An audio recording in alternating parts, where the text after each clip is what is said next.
All right, all right. The Ministry of Truth is coming, folks. You probably would have guessed it a while ago, but now it's becoming a reality. We're going to be talking about that on this episode of Justin and Donald Save America. As always, I'm Donald Kendal, joined by this guy over here, Justin Haskins. Before we get into it, because this is going to be a pretty interesting topic, it's a pretty brand new topic. I only heard about it just the other day for the first time. So we're going to get into a whole lot there, but I do have to put this message out there at the beginning that I put out for every one of our videos, which is to basically call on you to help us out. Make sure to get this content in front of more eyes, because the big tech algorithms that are constructed so that information like this doesn't get to people, as many people, right? So you can do so just by hitting the like button, hit subscribe, sharing this content, leaving a comment. In fact, leaving a comment might be the easiest thing that you can do and the most effective thing that you can do. It makes the engagement rate go up and it makes this video appear on more people's streams. So please do those things. Justin, Ministry of Truth, what is the actual thing called? It's the Misinformation Governance Board. It's disinformation. Oh, of course, So disinformation. you just got on the list, pal. That's right. Your misinformation about the Disinformation Governance Board just got you on the list. We're getting meta here, folks. We are getting meta. So the first article that we should just open it up with, just, see what we're talking about. This is from CBS News. Disinformation Governance Board to tackle the spread of misinformation in U.S., focusing on Russia and U.S.-Mexico border. Surely that's where it'll stay, too. It says the Department of Homeland Security is setting up a Disinformation Governance Board to try to counter the spread of false information. The board will focus on disinformation coming from Russia as well as misleading messages about the U.S.-Mexico border, says the Associated Press. The immediate focus will be on misinformation from human smugglers who spread false claims about U.S. border policy to migrants to help drum up business. White House Press Secretary Jen Psaki said during a briefing Thursday that the board will tackle misinformation on a range of issues. And Homeland Security Secretary Alejandro Mayorkas said part of its intention is to counter misinformation in Hispanic communities, especially.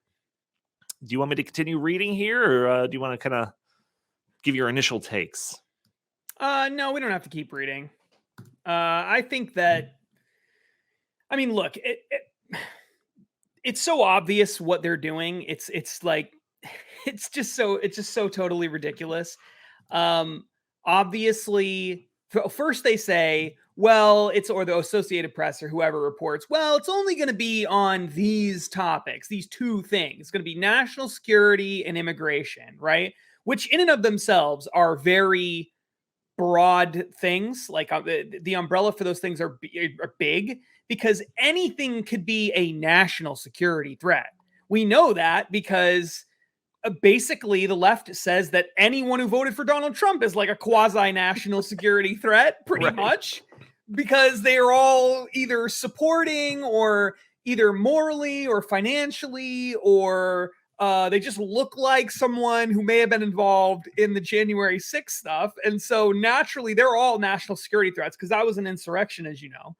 And so there's that. Then the immigration thing, it's like if you say anything that's even somewhat related to immigration, or maybe even anything having to do with that just giant realm of things, does that also qualify as falling under this misinformation and disinformation? And then notice how they say, oh, the focus is going to be the primary focus. Well, okay, but for what? For like a week? And then we're going to transition on to, like, people who said that they don't think that the January 6th riots were a big deal. Is like that. Is that next on the list? Are they the next?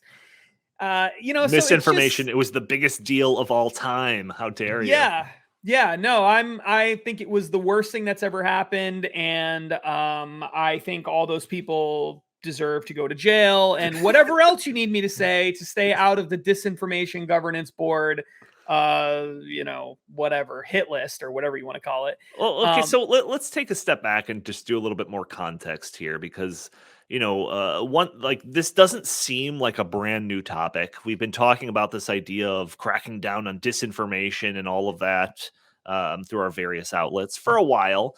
And usually it's like, lately at least, it's been more like a social media thing, right? Facebook's cracking down on misinformation, Twitter's cracking down on misinformation, YouTube is getting rid of videos because it's full of misinformation, all of that. And so far, the defense of those things, because we've got we quibble with all of that too, because it's like, who defines what misinformation is, right? But so far, it's always been the defense of that is like, well, it's a private company, they should be able to do whatever they want. And now it's like, and even in then, there were stories about Twitter or Facebook, like, the Biden administration working with social media to help crack down on misinformation. So it did start bleeding into the government already, but this is just like, this is the government. Yeah. This isn't just some private company that's deciding on what's misinformation. Now we've got a potential government agency that's going to be dedicated to doing this. That should trouble all limited government advocates. That should concern any libertarian or conservative type out there. I think it should concern anybody, period. Right. Like any human being. And the funny thing is, because it's like, what is disinformation? Like just think about this. Just over the past few years, like, think about all of the arguments that have been made from one side of the political spectrum to the other end of the political spectrum about all sorts of different issues, where one side accuses the other side of lying or not, or misleading people or whatever. It's all the time. Right. It happens all the time, right? So, like, if I'm in charge of the Disinformation Governance Board, okay, and Joe Biden is tweeting, Joe Biden, let's say, is still alive somehow at this point in time, and he's tweeting all these messages about how he had the greatest economic growth of all time for a first-year president, which is something he does all the time, totally excluding the context of everything that happened prior to him being president and everything else, right? It's ludicrous for him to take any credit for that at all. Mm-hmm. If I was in charge of the Disinformation Governance Board, I could make a very reasonable, I wouldn't because I'm a libertarian, but I could make a very reasonable argument for that being misinformation. It's lacking context and it isn't accurate, right? So couldn't I do that? Think about all the stuff that happened with COVID, all of the back and forth arguments in COVID about one side misleading the other side, about all sorts of different things, right? Whoever is in charge of the Disinformation Board is just going to shut down the other side, assuming both sides use it equally. And of course, they probably won't. But assuming that was the case, it would just be whoever happens to have the political football by being in the White House would have the authority to shut the other side down on social media whenever they want, under the umbrella of disinformation related to national security, which could literally be anything. Right. I mean, that is so ridiculous and so scary. And the fact that they rolled this thing out like almost immediately after Elon Musk decides to buy Twitter is like, I mean, come on. It just, they make it so, coincidence. They're so transparent about what they do. It's incredible. Unintentionally transparent. It's amazing. Yeah, the thing that you mentioned, like, everything can tie into national security, right? This headline specifically says Russia and U.S. border, Mexico, U.S. Mexico border issues, but another article that I saw said that they were going to primarily focus on national security issues. And, I'm not to dismiss what's going on with any Russian disinfo or propaganda or anything like that. Like, surely, there's some issues there that, I don't know, something should be done about. I don't know. But, like, everything can be tied into national security. And, like, I remember a couple of maybe years ago at this point, was it like the Pentagon or like the Department of Defense or something came out labeling climate change as being a threat to national security. So it's not a very far stretch at all. Like, when you talk about the slippery slope, I'm just talking about like a 1% grade here that we can get from whatever this headline is suggesting to this new, Ministry of Truth department cracking down on climate change misinformation, which would put the Heartland Institute right square in the crosshairs of that. So, I mean, the thing is that it could put you in the crosshairs of them if you just say, oh, electric cars are too expensive. Sure. Like that could be misinformation. Like it could just be some consumer talking to a friend, another friend online on Twitter or Facebook saying, you know, oh, I would love an electric car, but they're too expensive. And then all of a sudden the Disinformation Board says, no, that's not true. They're not too expensive because of X, Y, and Z reasons. And how is this related to national security? Well, because if you're talking badly about electric cars, then how are we going to sell electric cars? And if we can't sell electric cars, then how are we going to stop climate change? And if we can't stop climate change, then we're all going to die. So you go from A to B to C to D, and now all of a sudden you've got national security problem, and they could crack down on it. Now, obviously, this is somewhat theoretical, right? Because it doesn't exist yet. But when we get to the video, I don't know when we're going to play it, but when we get to the video of the absolute insane person who's been put in charge of it, then you will see with your own eyes. You will feel it in your bones how wrong this whole thing is. You'll know. You won't have to listen to me. You'll see this video and you'll say, yup, this was a mistake. This is a bad mistake. We should never have done this. I don't care how far left you are. You're going to think that. I guarantee it. Yeah, let's play it now because it's pretty great. Great in the worst sense of the word. But yeah, I was gonna segue to that by saying, well, you know what? We should all be able to find a little bit of comfort in the fact that this is going to be, some person that's really professional, very objective. Wears their bias. Doesn't even have any biases, and if they do, wear them on their sleeve or anything like that. No, that's not the case. It's going to be run by a total nut job. So here's a video. This is a video from what's her name? Nina. I think it's either Yankovic, which can't be right. That's not Jankovic. Yeah, it's Weird Al Yankovic is in charge of the Ministry of Truth here. Yankowitz. It's Jank. Jank. OWICZ. How is that not Yankovic or Yankovic? Something like that. Weird Gal Yankovic. Got it. Hold on. First of all, don't you tell me after watching this video that this isn't sort of like a Weird Al Yankovic thing. Yeah. It kind of is. All right, let's go ahead and hit this. Pondering is really quite ferocious. Wait, it's can you when hear a this? hostage takes some lies and makes them sound precocious, Yes. by saying them in Congress or a mainstream outlet. So disinformation's origins are slightly less atrocious. It's how you hide a little lie, little lie. It's how you hide a little lie, little lie. It's how you hide a little lie when Rudy Giuliani shared that intel from Ukraine. Or when TikTok influencers say COVID can cause pain. They're laundering disinfo and we really should take note and not support their lies with our wallet, voice or vote. Oh, information laundering is really quite ferocious. It's when a huckster takes some lies and makes them sound precocious by saying them in Congress or a mainstream outlet. So disinformation's origin seems slightly less atrocious. Oh my God. Is really quite ferocious. That was the first time I watched that, and that was worse than I thought it was going to be. It was so bad. It was so bad. See what's worse about that is like this wasn't just like some like TikTok video where it's just that was like her first attempt and it was like it was embarrassing, but I'm gonna put it up anyways. That was practiced for the better half of a day at least. Like that, you don't do that on your first time. It was written. She's not freestyling it. Like she sat down and wrote, and it's not like she's singing some song everybody knows. She wrote that song. She wrote it, but I'm saying she practiced that. And practiced. Absolutely. Absolutely. Absolutely. Tell me, this is the person. This is the person in charge of truth. This is the person in charge of truth. Yeah. She's insane. Now that just in and of itself, because here's the thing, because I thought about this a lot.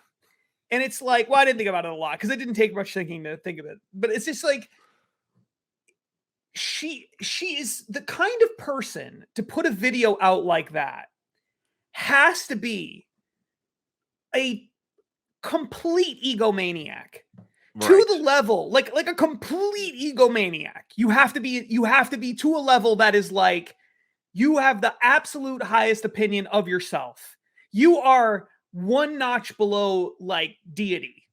That's the Mhm. only way you can have the self-confidence to put out something like that. It's not possible to have any more self-confidence than this woman. It really isn't.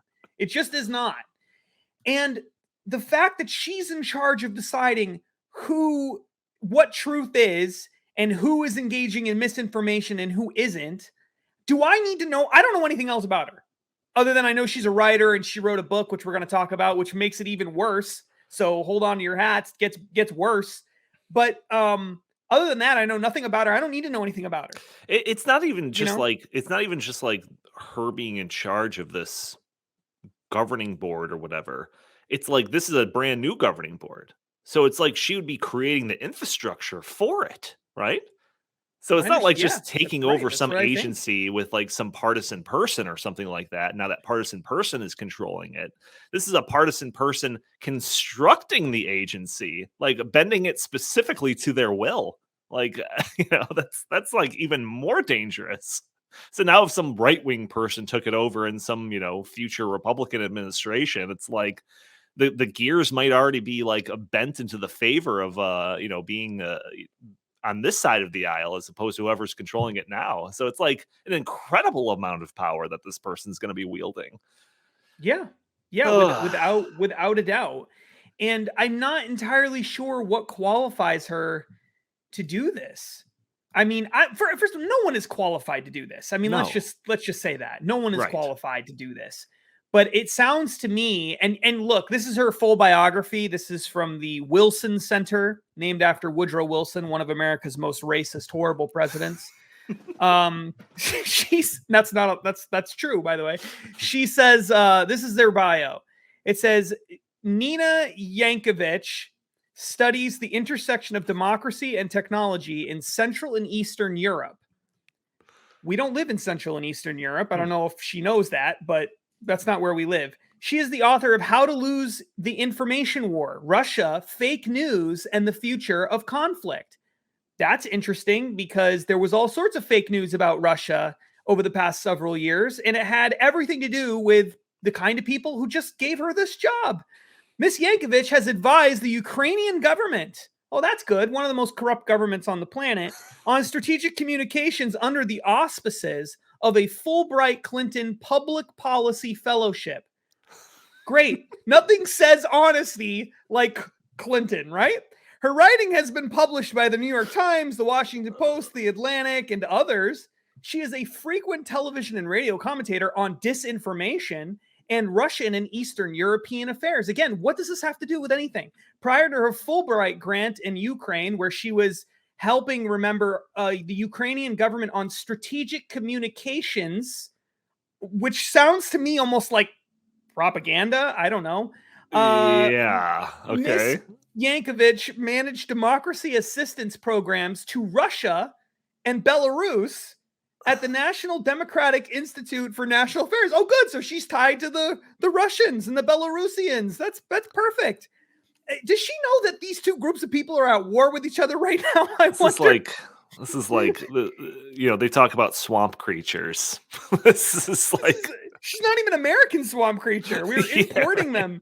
She received her MA in Russian, Eurasian, and East European Studies from Georgetown University's School of Foreign Service.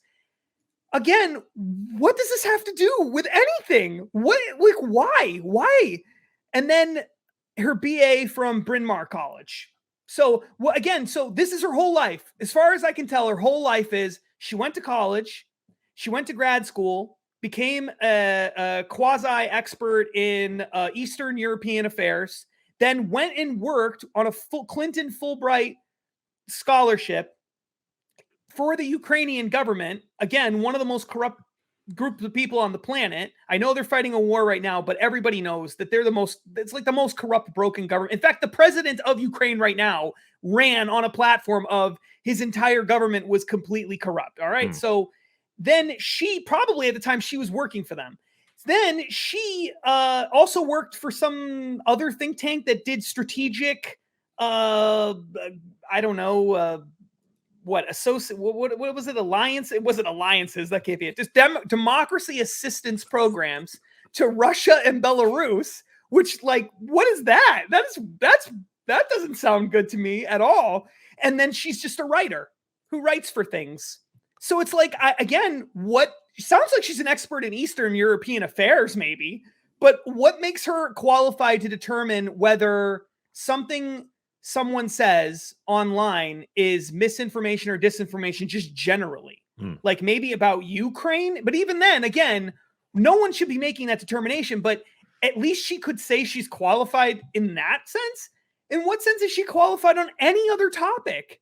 Like, I don't get it. I just remember the statement that I think it was from Jen Psaki or somebody in the Biden administration saying that they're working with social media to help crack down on misinformation or disinformation or something like that. And I wonder in what capacity that they were actually working, with them, like who represented the Biden administration actually talking with some representative in these social medias. And I wonder if this is just a way to actually like make it official, and we're going to dedicate an entire like sub agency to doing what we were sending so-and-so to talk to Facebook about. Like that. I think that's kind of what it is. This is becoming like more of an official thing. And it's like, once an agency started in the government, it's never going to go away. It's never going to go away. So this is becoming a permanent fixture. The government working with social media and media in general to root out misinformation, whatever they deem to be misinformation. The thing that's really interesting about this is like strategically, politically speaking, this is a really stupid move because most regular people are not necessarily going to be in favor of this. They're either not going to care or they're going to be creeped out by it, right? Then if a Republican does come into office, this is like an easy thing for them to get rid of. Sure. That is a big win for them. Like I just took away the disinformation Ministry of Truth, No way. Like that's an easy win for them. And they, maybe, you know what I mean? No way, because then the headlines are going to be like, the headlines are going to make it seem like whatever Republican is theoretically doing this is trying to reinstitute misinformation into the media. And that's probably true. Right. Like I don't know. This is just such a creepy thing though. Do regular people are they really into this? I mean, all right. So give it a couple of months and people will think that this has always been a thing. Yeah, that's probably true. Do you have the article about the Woman's Guide? Let's pull up the Woman's Guide if you have that. Right. Because you're falling right into her trap just by criticizing her. It's true. I'm already on the list, I think. So basically, go ahead. This article is written by Nina Yankovic. When was it published? It was published all the way back 5 days ago. All right. And it's called A Woman's Guide to the Most Toxic Trolls on the Internet. If there's one, I thought this was an old article. No, 5 days ago. If there's one thing a woman can count on, it's getting harassing messages online. Here's a taxonomy of the creatures on the other end of them. All right. So this comes from a book that she wrote. You can scroll down to, scroll down right to where that book title thing is. There you go. So it says that she wrote this book. What is it called? How to Be a Woman Online, Surviving Abuse and Harassment and How to Fight Back. Now, men, guys, let's just have 2 seconds of guy time. All right. Does it make you feel comfortable, more comfortable or less comfortable that the author of How to Be a Woman Online, Surviving Abuse and Harassment and How to Fight Back is now the Minister of Truth? Because it doesn't make me feel more comfortable. I'm telling you that right now. All right. So then she goes on here in the article. Chapter 4 of this book is being compared to Weird Al Yankovic. So we're falling right into that trap. You're probably right. I should probably read it to know what kinds of, I want to get into the mind of the Minister of Truth or the Ministress of Truth. I don't know. I don't know how that works with women. So anyway, this book is basically about exactly what it sounds like. It's her sort of talking about issues related to being a woman on social media and her experiences with this and how to deal with it. So this article is actually, I think, kind of like an adapted excerpt from the book. All right. She's trying to sell her stupid book. So The troll. I'm totally The book gonna be being on the stupid list. is misinformation, by the I'm way. I'm So gonna be totally. I just got a I know note I am. from the So Disinformation Governance Board. I know. If I disappear, you know where to find me. It's in the jail cell beneath the Ministry of Truth building. The trolls may write differently or lash out differently, she says, or become grotesquely fixated. She's trying to give women advice about how to deal with trolls on the internet, about different parts of your appearance or background, but ultimately what motivates them is engagement with you. This, they hope, will encourage you to finally shut up and make room for their infinitely more worthy thoughts. Then they will get the blue check, the TV appearances, the bylines. All right, keep in mind, this is advice she's giving to regular women. So, like, what man is getting like a blue check mark in TV appearances because they're harassing women just all the time on social media? Like, right. Does that happen ever? You know, I don't know. They run for president, I guess, but that doesn't ever, get a blue check mark just in and of itself. They will curse and block and post hot takes with alacrity and abandon. Oh, And in their mind, the internet will praise them for it. All right. And then she goes on to give some hypotheticals of what these horrible men are doing on the internet. We have, now keep in mind, these are not real people. This is just her manifestation of her delusional mind. But first, we have a man I'll call at Professor Actually Esquire, otherwise known as the reply guy. Every woman with a public presence online has at least one reply guy, obviously. Most women have several. If you are especially unlucky or especially prominent, like her, you might have tens or hundreds. Grown. Professor Actually Esquire embodies them. He is a man who responds. He's not a man. He's fictional. Who responds to what it feels like every single earthly. Oh no, responds to what feels like every single earthly thing you post, be it a picture of your breakfast or your latest publication. Always unearthing the most tenuous connection to make your content, your life about him. Like, for example, actually, next time, leave the toast in a little longer. He lectures you about your bacon, eggs, and cheese. None of those things are toast, by the way. In that list. Wait a second. When we were first talking about this, I thought this was like actually what she's experienced, but now that it's like a hypothetical. It seems like so pathetic. This is from her delusional mind. All of this. It should be golden brown, he says. You may have liked a reply of his once, eons ago, encouraging his engagement boner. He is often a mansplainer, making sure to assert his pseudo-superiority by explaining the topics in which you have expertise. Oh my gosh. Like, Eastern European propaganda.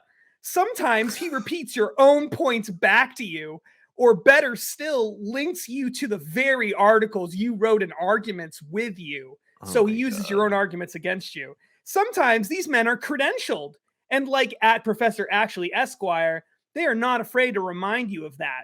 Professors of philosophy, law, and engineering, former high-ranking diplomats, and current businessmen all engage in behavior that we can only hope does not show up in classrooms or offices, except it definitely does. So, literally, qualified men are using your own arguments against you, responding to your posts that you post online, and you are now saying that they're trolls and they're terrible people, and you need to write a whole book explaining how women should avoid them. The answer to how women can avoid them is really simple. I know this is mansplaining, but bear with me. Oh no, you're falling right into her trap again. I'm telling you. Chapter 4 is the Weird Al Yankovic thing. Chapter 8 is going to be Justin Haskins. I know, I'm mansplaining again, but it's real simple, ladies. All you got to do is either A, not go on social media, or B, there's a little button on a lot of these social media things that you can click that just mutes or silences or blocks anybody you want. You could just block anyone. So you don't have to worry about them criticizing your toast ever again. You can just block them and it's over. It's over forever. Well, let me ask you something, Justin, because you are you've got a public presence. You've got several thousand followers on Facebook. Probably understating that. Several thousand. Do you? That's so insulting. How many do you have? I have about 100,000. Oh my gosh. Okay. Several thousand. All right. Several thousand. Got it. The replies to your post must just be just nothing but people being very civil and agreeing with you and just, taking your word at face value. Right? I mean, because you're a man. It's very uncivil, actually. Oh, shoot. I Okay. mean, it might. I know that probably surprises you. Yeah, a little bit. But no, it's horrifying. Actually, it's really bad. It's actually really terrible. People are awful. On how many times have I told you, social media is like it's just a cesspool.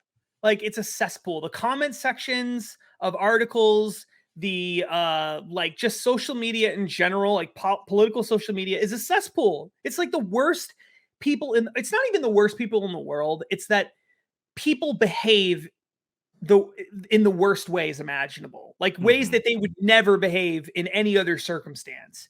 And it's, so do I doubt that she's gotten some mean things said to her? Like, yeah, sure. Like, I'm sure she has. Every person on the internet, whether you're famous or not, has had mean things said to them, so it's like, you know what, Justin, I think you should write the companion piece to her book, The Man's Guide to the Most Toxic Trolls on the Internet. Yeah, I think you're right. I think that's what time. I should do. I think that's what I should do. Yeah, I should. You're right. I should mansplain to her why her article isn't right. That's what I should do. That's the key. So unless you have more to say about Nina No, I don't think I have anything to say about Yankovic. Because, this news kind of broke just the other day. And, people like us, people like, I don't know, the Tucker Carlsons of the world, or anyone that's, on the record talking about kind of the latest things that are on our side of the aisle are like worried about this. Like, what's this? I don't like the sound of this, because our natural instinct is when we hear some type of government thing, we either A, think about how it's going to be used, how it's going to be abused, or, B, just talking about like the unintended consequences of it, or any variation of those things. Right. And so I'm very curious about what the left's response to it is. And you found a article. Is this the Esquire one? Where is it? Yeah, here we go. So this is an article from Esquire. Orwell would eat these free speech warriors on toast again, and still have room for bangers and mash. So what is with all of these food analogies with these people? It's so bizarre. Charles P. Pierce, the author of this, is obviously the pseudonym for Nina Jakovich, or whatever her name is. The uproar in the right-wing monkey house over Biden's Disinformation Governance Board rings a little hollow. So the author of this says, there was a great uproar in the monkey house, on Friday morning. Poo was flung with great velocity and Can screeching. we just hold on? Can we just need to stop for just a second? Okay. I know it's only the first sentence, but can you imagine if this was a conservative writing about liberals and we were referring to all of them as monkeys? Oh, sure. Can you just imagine what they would say about that? Right. Can you imagine the kinds of things that they would come up with? But anyway, go on. So it says the screeching comprised the navigational function of passing jetliners and fighter aircraft, the rattling of the cages, deafening dog. What is the point of this? Can I get past all this? It's artistic. It's artistic. He's trying to paint for us a comedic picture of what's going on here. But it's certainly just the idea that conservatives are making too much of this. And I'm sure that if I were to read through another 15 different mixed metaphors and analogies, that it would just be, conservatives just want to be able to lie without any regard and anyone holding them accountable or something like that. So, Justin, what do you actually? I don't even know if he even. I don't even know if he really even says anything other than he just talks about. He just continues to give a bunch of those, metaphors, similes, whatever, and then he just gives examples of people being upset. And then he just is clearly in a derisive tone, just mocking these examples, but doesn't really even give any information. And then the very first thing he says is right there where you're at now, that spare a thought. Oh, God. You Spare a see it? thought. Spare a thought for Nina Yankovic, who has stepped up to lead this effort at a Department of Homeland Security. Volunteering to be a piñata takes a certain amount of gumption. And yes, for the record, I am concerned what this operation would look like under, say, President DeSantis. Well, there you go. And there had to be a more deft way to roll it out than having DHS Secretary Alejandro Mayorkas just drop it into his testimony before the House committee. And there had to be a better name for it than the Disinformation Governance Board, a moniker that sounds as though it were made of steel, concrete, and barbed wire. Why are Democrats so bad at naming stuff? They said, well, this isn't worse than, what was it? What was it? The Mao Agency? What was that Yeah, the called? Made in America office. Made in America But it's office from Mao the is the Biden acronym. administration. Do you want me to keep reading here? We should all think about this seriously. What I think is weird about this is, so he says, yeah, why are Democrats so bad at naming stuff? Republicans are terrific at naming things, blah, blah, blah, blah, blah. It's just pontificate. Again, like, what is this guy even saying? But I am not going to listen to it at the moment from the party of insurrection. See, here we go. The Yeah, party there of you go. book banning and library scouring. Oh, really? We're the party of book banning? Republicans are the party of book banning? Okay. The Mhm. party of dangerous myth making, bull crap about grooming, and critical race theory. The party full of people who still bend the knee to prints of 30,000 lies down in Florida. Hell, this is a party that lies to itself. Isn't that night never to be speaker Kevin McCarthy? Isn't that right? Never to be speaker Kevin McCarthy? I don't even know what that means. Yeah, me Regain neither. your sanity, folks, before you start throwing around George Orwell's name in defense of your absolute right to launder and launch all the fantastical tales spun by Macedonian teenagers. Called it. Orwell would eat you all on toast and still have room for bangers and mash, and that's the end. So isn't it interesting that he literally does not provide one single actual defense Right. for having this? In fact, the only substantive thing this moron says anywhere in the article is this is probably not that great of an idea, because what if President DeSantis has control over this thing someday? Right. Okay, that's actually the libertarian argument or conservative argument for ever creating a new government agency, is that they get out of control and abused by whoever has power. So he just spends the whole time calling people concerned about free speech animals, crap throwing monkeys at one point, right? The rattling of the cages deafened dogs. Okay, he talks about how the local police had to cordon off the area and the National Guard has set up a perimeter at 15 miles, whatever the freak that means. and then what? Also that he can then basically agree with our concerns about it and then just continue to say, well, yeah, but why should I care about them? They're the party of insurrection, the party of book burning, blah, blah, blah, blah, blah, like all these stupid things. I'm sorry, but you're the one supporting the disinformation agency. Right. How are we the fascists here?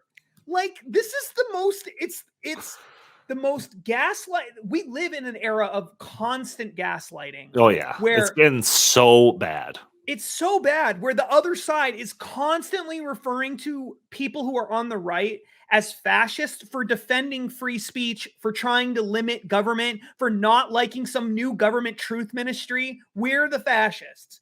But they are the ones calling for all this stuff, which are hallmark fascist things. Hallmark fascist things. A ministry of truth is classic fascism. All right. And yet somehow we're the stupid animals who don't know what we're doing. We're the party of the book burning. Like, what are you talking about? Who the hell is burning books?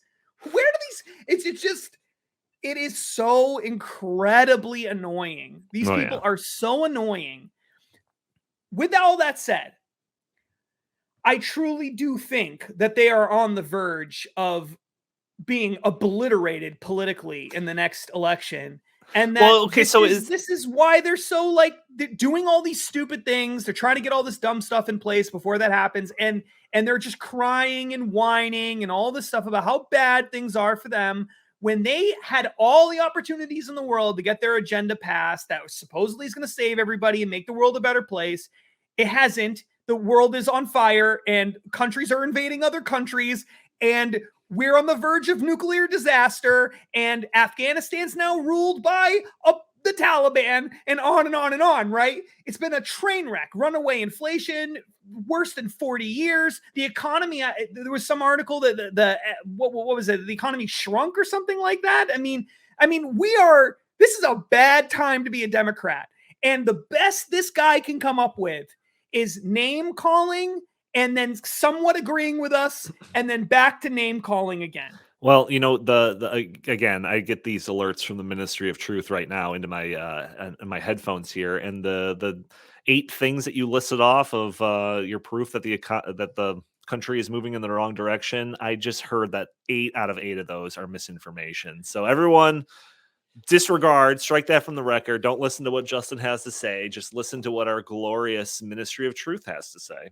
So that's the final takeaway. It's a really interesting concept, and obviously it's going to be something that we pay attention to. And I'm very curious to see how this metastasizes and what the actual like literature that comes out of this agency is going to look like. But I will tell you, just from a knee-jerk reaction, paint me concerned. It's insane. The fact that they would do this, it just proves over and over and over again how authoritarian they truly are. They have shown their hand so many times over the past year or so. It is amazing. And they can talk about January 6th and those idiots who were at the Capitol all they want. Those people were not in government. There are a bunch of morons at the Capitol who rioted because they were stupid. And then there were other people who were also there who walked through the building and grandma stole a sign and on and on and on. Yeah, I get it. I've seen the pictures of the guy dressed up like a Viking or whatever. Those guys don't have any political power. You know who does have political power? The Mary Poppins singing Minister of Truth. She's got power. Right. Okay.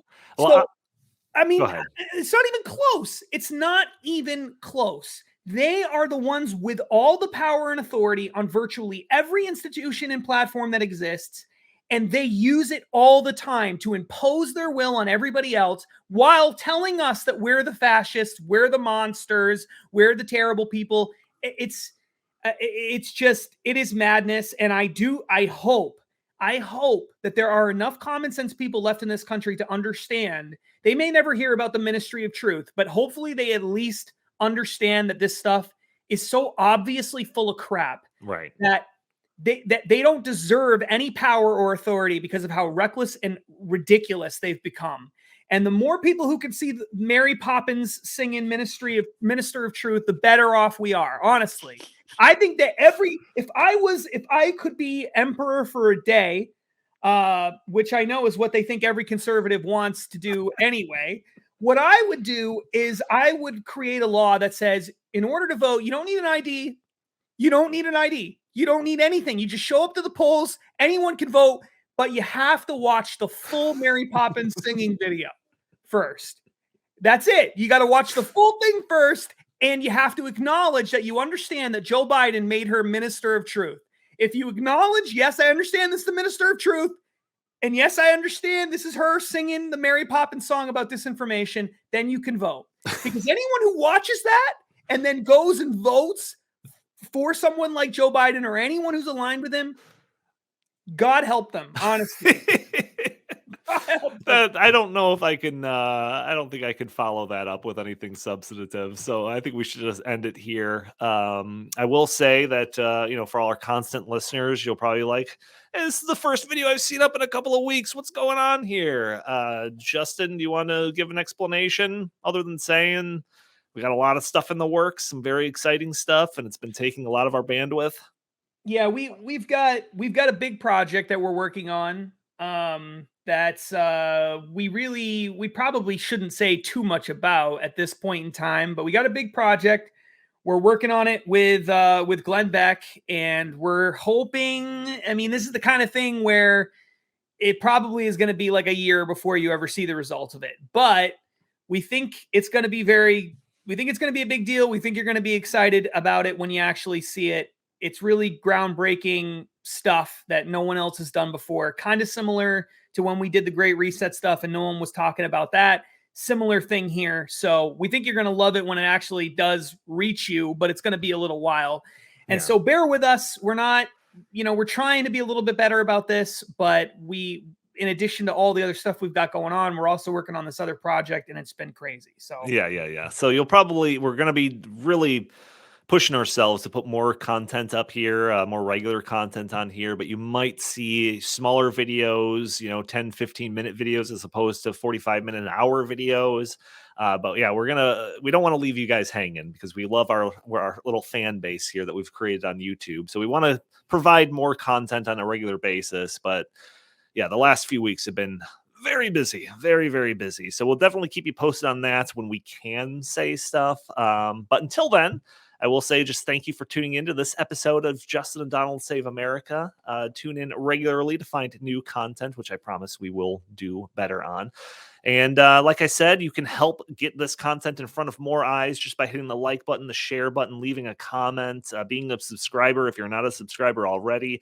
And also you can go to stoppingsocialism.com for a lot of great content. And you can see most of that content shared across social media. If you look for us, you'll find us on Facebook, Stopping Socialism, on Twitter now, because, Twitter is actually becoming bearable. So Twitter, we have an Instagram account, and I don't know, like a Getter account or something like that. Justin, where can the people find you? They can find me on Facebook and Twitter, which is now, I used to call it Socialist Twitter, but I can't do that anymore. Wow. I got to come up with another name for it. Libertarian Twitter? I don't know. I got to come up with something. Free speech Twitter? I don't know. Free speech Twitter.